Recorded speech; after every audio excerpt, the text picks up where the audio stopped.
Bueno, voy a compartir pantalla, así vamos a lo que teníamos que hacer para hoy. Bueno, ¿se acuerdan que yo les pedí que ustedes realizaran los puntos 1 y 2 de la ficha de trabajo número 2, que yo se las envié resuelta, o sea, las respuestas están, y les pedí que, bueno, que releyeran eso para ver hoy si hay alguna duda sobre lo que está allí planteado. ¿Hay alguien que tenga alguna duda concreta sobre esos dos puntos o no? Igual los vamos a discutir, pero digo, ¿algo que ya quieran plantear? ¿No? Bien. Ven que en realidad lo que nos están pidiendo hacer es un repaso de lo que ustedes ya vieron en ciclo básico seguramente, ¿no? Lo primero que nos piden es un cuadro macroscópico del comportamiento de los tres estados de la materia fundamentales: sólido, líquido y gaseoso. Recordemos que cuando nos piden desde el punto de vista macroscópico, nos están pidiendo desde el punto de vista observable, ¿no? Nosotros podemos movernos en dos planos diferentes: el plano macroscópico, el plano de lo observable, y si no, el plano corpuscular, que no es observable, las partículas nosotros no las vemos, es un plano teórico. Ahí es donde nosotros nos imaginamos lo que está pasando en el sistema a través de un modelo que supone la materia formada por partículas. Eso es un poco lo que va a aparecer después en el punto 2. Pero vamos a ver entonces la primera de las tablas, donde aparecen justamente esos comportamientos observables, ¿no? de los tres estados. Estado gaseoso, estado líquido, estado sólido, ¿verdad? Un aspecto que se suele mencionar es el de tener o no tener forma propia. Los gases no tienen forma propia, adoptan la forma del recipiente en el que uno los aloja. Los líquidos tampoco. Yo puedo poner un líquido en un vaso, toma la forma del vaso; puedo ponerlo en una botella, toma la forma de la botella. Sin embargo, los sólidos sí tienen forma propia. Una vez que yo tengo un sólido, que es justamente un cuerpo rígido, esa forma que tiene, si yo no le hago nada, la va a mantener. Volumen propio: los gases tampoco tienen volumen propio, se expanden hasta ocupar todo el recipiente en donde se encuentran, pero los líquidos sí tienen volumen propio, ¿verdad? Es decir, si nosotros compramos 1 litro y está en una botella y lo volcamos en una jarra, sigue siendo 1 litro de agua o del líquido que sea, ¿no? Y los sólidos, por supuesto, que también tienen volumen propio. Después se hace mención a tres propiedades que no sé si todos las recuerdan. Una es la difusión, otra es la compresibilidad y otra es la dilatación térmica. ¿Qué quiere decir difusión? Bueno, acá tenemos una imagen, acá debajo están explicadas, ¿verdad?, las características. La difusión es la mezcla espontánea, la mezcla por sí solo de dos o más sistemas. Es decir, yo, si dejo caer una gota de líquido, de colorante, por ejemplo en agua, lo que se ve es lo que aparece allí en la imagen, ¿no? Primero ese colorante cae todo junto, pero luego va mezclándose sin que yo haga nada, sin que yo agite, con el agua, hasta que queda toda el agua teñida. Bueno, eso es difusión. En el caso de los gases, por ejemplo, si nosotros, a ver si pueden cerrar los audios, porque tengo gallos acá apareciendo. Si yo abro una garrafa, por ejemplo, ¿no?, en el extremo de una habitación, inmediatamente en el otro extremo me dicen hay un escape de gas. Bueno, ¿cómo llegó el olor hasta allí? Y bueno, porque el gas viajó a través del aire hasta llegar a la persona, ¿no? Entonces, ahí también tenemos difusión. O sea que la difusión entonces es la mezcla por sí misma de varios sistemas. Compresibilidad. Vieron que es compresibilidad, no es con N, no es comprensibilidad, no es de comprender, es de comprimir, ¿no? Es justamente a lo que se refiere la compresibilidad es a cómo me responde el volumen de un sistema si yo le ejerzo presión. Un sistema compresible es un sistema en donde si yo ejerzo presión el volumen disminuye, y un sistema no compresible, lo contrario. Y luego, la última propiedad que se menciona es la dilatación térmica. Bueno, dilatar quiere decir aumentar volumen, ¿no? Y si estamos hablando de dilatación térmica, es un aumento del volumen por un aumento en la temperatura, ¿sí? Entonces, vamos a ver cuáles son los comportamientos de cada uno de los tres estados sobre esas propiedades que mencionábamos recién. Decíamos hoy, ¿no? Difusión. Bueno, los gases presentan difusión, o sea, se mezclan muy fácilmente entre sí y además lo hacen rápidamente. Yo les ponía el ejemplo de un escape de gas, ¿no? Rápidamente, en la otra punta de la habitación dicen, hay algo que está perdiendo gas. En el caso de los líquidos, también ocurre, como se veía en la imagen que yo les mostraba hoy, pero es mucho más lenta, ¿no? Y en el caso de los sólidos, no ocurre, o es prácticamente, pasan millones de años antes de que dos sólidos difundan entre sí. Cosa que nos viene muy bien, porque si un sólido se mezclara por sí solo con otro, cuando yo me vaya a levantar de esta silla, me llevo un pedazo de silla pegado a mí, ¿no? Es decir, porque no empezaríamos a mezclar, pero afortunadamente no pasa.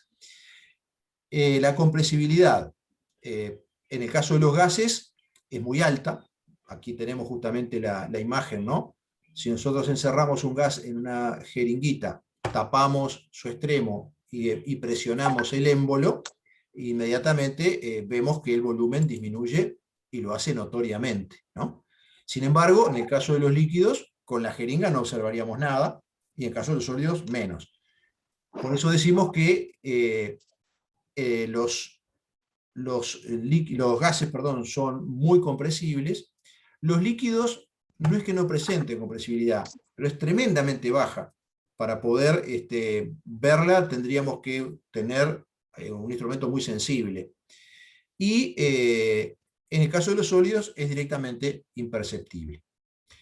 Y por último, en el caso de la dilatación térmica, recordemos, aumento en el volumen cuando yo aumento la temperatura del sistema, es muy notoria en los gases, muy notoria y muy peligrosa. Ustedes deben haber leído seguramente en los tubos de desodorante o de cualquier aerosol, que dice, una vez vacío no arrojar al fuego, porque en realidad no está vacío, ahí sigue habiendo gas, y cuando eso se calienta, el volumen del gas tiende a aumentar, las paredes no se lo permiten, la presión crece y puede reventar, o sea, y se transforma en una bomba, ¿no? Entonces, por eso no arrojar al fuego. En el caso de los líquidos, ocurre la dilatación térmica, pero es mucho menos notoria.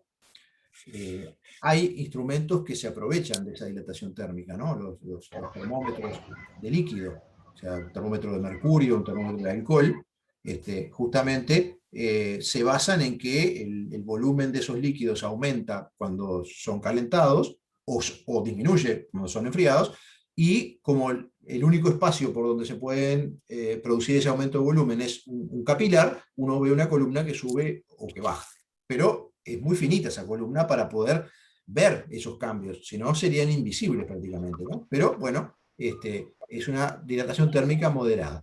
En el caso de los sólidos, la dilatación térmica es menor todavía, pero no quiere decir que no la debamos tomar en cuenta, sobre todo cuando utilizamos esos sólidos para construir máquinas o para construir estructuras muy grandes, como edificios, como carreteras, porque aunque dilate poco, si la estructura es muy grande, la dilatación puede terminar siendo muy alta y puede generar problemas en la estructura que termina, por ejemplo, rajándose o ese tipo de cosas. El segundo punto nos invitaba a repasar un poco justamente lo que nosotros aprendimos en ciclo básico acerca del modelo corpuscular. Es decir, cómo nos imaginamos nosotros que están las partículas en el sólido, en el líquido o en el gas. Entonces, las ideas que todos seguramente vieron algún día, ¿no? Es decir, en cuanto a la distancia entre las partículas, en el estado gaseoso las distancias son muy, muy grandes, predomina más que nada el espacio vacío. En el líquido, esas distancias entre partículas se reducen bastante, son muy pequeñas, y en el caso del sólido, son más pequeñas aún esas distancias. No quiere decir que hayan desaparecido, es decir, sigue habiendo espacio libre alrededor de ellas, pero muy, muy, muy inferior comparado con el gas o incluso con el líquido, ¿no? Eh, el segundo aspecto que menciona el modelo corpuscular tiene que ver con la movilidad en las partículas. En los gases se trasladan rápidamente, se mueven caóticamente, al azar, ¿no? Chocan entre sí, chocan con la pared del recipiente. En el caso de los líquidos, esa movilidad ya está más reducida, no es que no exista, pero está reducida, y en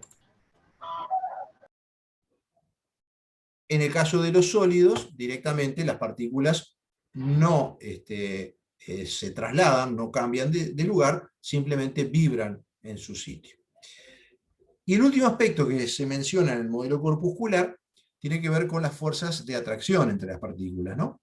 En los gases las partículas son absolutamente libres, ¿no? No hay fuerzas de atracción. En los líquidos sí hay fuerzas de atracción, pero son moderadas. Y en los sólidos hay fuerzas de atracción y son altas. Ahora, lo que vamos a hacer ahora es a intentar relacionar este modelo corpuscular con estos comportamientos observables, porque no perdamos de vista que la química, la física, la biología son ciencias naturales. ¿Y qué quiere decir eso? Que son ciencias que estudian la naturaleza e intentan comprenderla y explicarla. Y por lo tanto, siempre que hacemos un modelo o hacemos una teoría, la próxima que vamos a ver es la teoría cinético-molecular, que está en esta misma ficha, y que, como van a ver, es un perfeccionamiento de este modelo corpuscular que recién acabamos de ver. Siempre que hacemos una teoría o un modelo, lo que intentamos es que eso permita comprender y explicar los sistemas naturales. Si no hay relación entre las dos cosas, entonces el modelo no tiene sentido, no sirve para nada. Y justamente, en realidad, este modelo corpuscular nace de estos comportamientos observables. Entonces vamos a ver si podemos relacionar eso, ¿no? Entonces, por ejemplo, ¿qué comportamiento observable me permitiría a mí pensar que las partículas en los gases se encuentran tremendamente separadas entre sí? La compresibilidad muy alta. Que los gases se puedan comprimir mucho, me está dando señal de que en realidad hay mucho espacio libre entre las partículas. Y por eso yo, si ejerzo presión, puedo siempre juntar y juntar y juntar más. ¿Por qué? Porque hay espacio entre ellas. Entonces, ahí tenemos una relación entre una idea del modelo y un comportamiento observable, ¿no? Muy alta compresibilidad. ¿Qué comportamiento observable me permite pensar a mí en que en los gases las partículas se mueven mucho, fundamentalmente se trasladan y lo hacen a altísima velocidad? La difusión.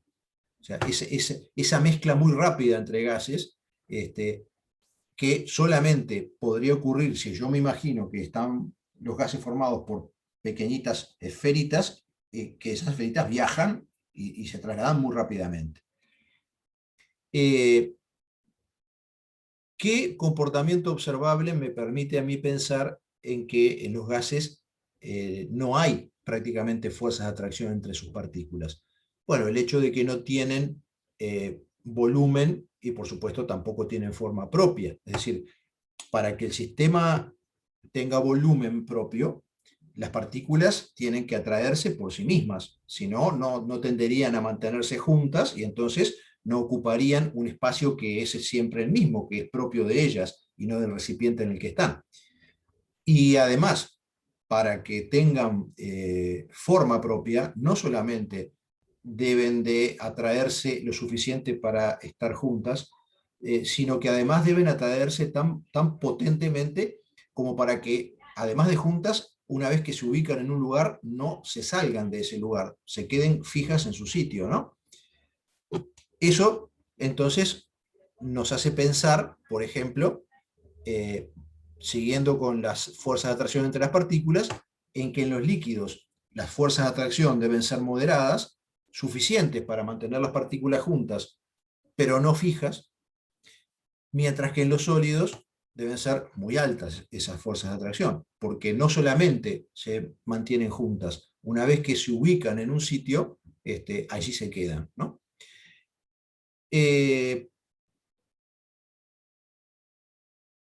¿Qué comportamiento observable nos haría pensar, por ejemplo, en que en los líquidos las distancias entre las partículas son más pequeñas y que se trasladan, pero lo hacen lentamente? Bueno, en el hecho de que hay difusión, pero que la difusión es lenta, ¿no?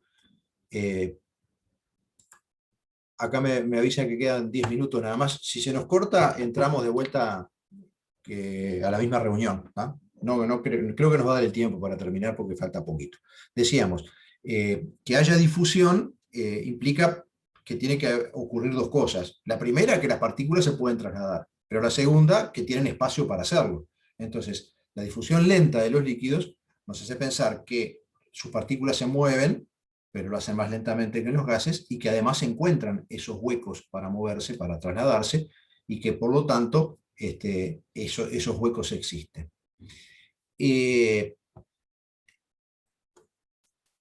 ¿Por qué podemos pensar que en los sólidos existen distancias muy pequeñitas y que además se encuentran fijas en su sitio, pero pueden vibrar?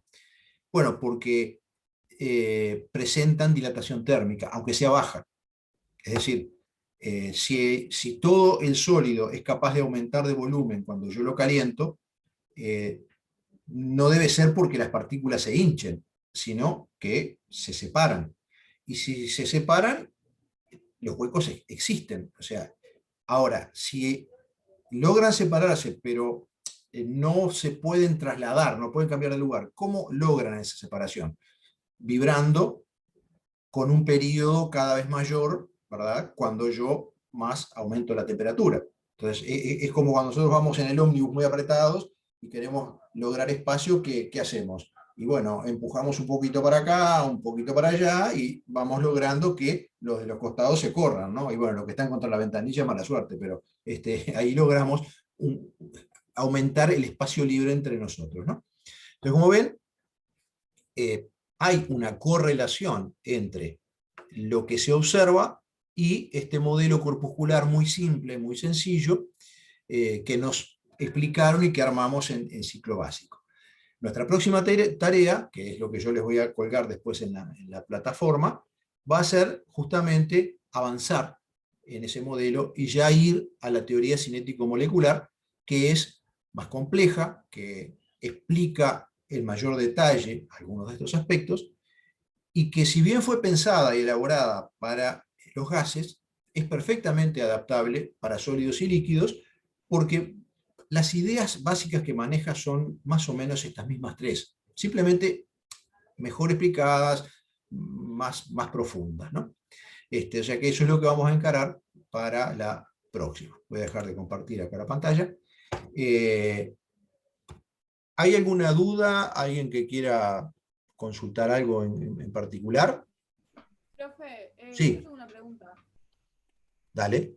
El resto de las actividades que aparecen en el repartido ese de la teoría esta, Sí. ¿las tenemos que hacer o tenemos que esperar a dar esa teoría para hacerlas? Bueno, no, justamente, es decir, yo les voy a ir indicando en cada mensaje qué es lo que ustedes tienen que hacer para el próximo encuentro. Por ejemplo, en el próximo mensaje yo les voy a pedir que ustedes lean el, el punto 3 de la ficha, ¿sí? O sea, que lean sobre la teoría cinético-molecular y que lean lo que está allí explicado en el punto 3 de la ficha resuelta.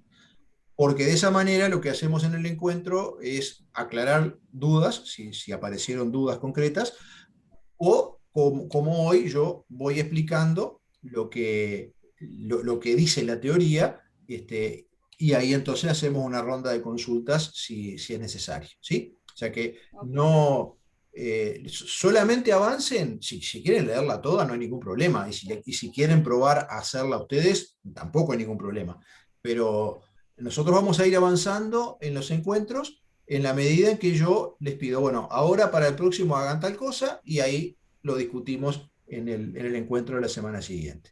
O sea que esa va a ser la dinámica, por eso les decía, vamos a no enloquecernos, vamos a trabajar suave, porque eh, cuando nos reencontremos vamos a hacer un repaso de esto, que reitero, será más rápido, será más lento, según lo que sea necesario, pero, pero vamos a retomar, y después cuando lleguemos a la parte de estado gaseoso y hacer ejercicios, ahí sí, ustedes van a hacer los ejercicios con anticipación y los discutimos y los aclaramos en los encuentros. O sea, va a ser siempre esa dinámica. Yo les indico en la plataforma, bueno, hagan tal cosa, y ustedes tienen desde mi mensaje hasta el próximo encuentro para hacerlo, y ahí en ese encuentro nos aclaramos las dudas que existan, ¿sí? Después vamos a incorporar un pizarrón o algo para la etapa de ejercicio para poder explicar un poco más fácilmente. Profe, ¿Alguna otra duda? cuando hagamos los deberes, eso no te lo mandamos, ¿no? Esperamos a una clase así por Zoom para discutirlo acá. Esperamos a la clase por Zoom y vemos. Si no hay duda, seguimos adelante. ¿Tá? Yo les aviso. Si me tienen que entregar algo, yo les aviso. No se preocupen. ¿Alguna duda más? ¿No? Bueno, muy bien. Estén pendientes entonces de la plataforma, de los mensajes que les mando, los materiales que les subo, y nos vemos el martes que viene a la misma hora. ¿Tá? Bueno, que anden bien. Chao.